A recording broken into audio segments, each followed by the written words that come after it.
F'mument fejn fil-midja internazzjonali għaddejjin qatt ta' rapporti minħabba s-sistema ta' tassazzjoni u servizzi finanzjarji attraenti illi għandha Malta, fil-Partit Nazzjonalista reġa' kien hemm min għażel illi jiftaħ attakk fuq Malta.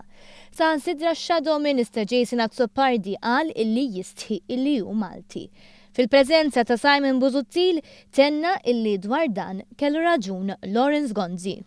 Kemm kellu raġun Lawrence Gonzi kien jgħidilna taħt il-Labor tistħi tajt li inti Malti. Kemm kellu raġun.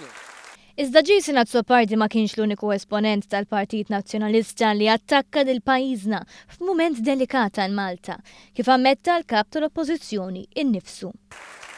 Pajjiżna qiegħed fl-aħbarijiet internazzjonali mhux għar-raġuni tajba, imma r-raġuni ħażina.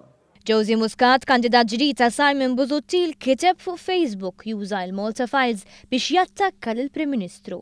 Intużaw ukoll paġni uffiċjali tal-Partit Nazzjonalista biex ixerdu il-gideb dwar Malta.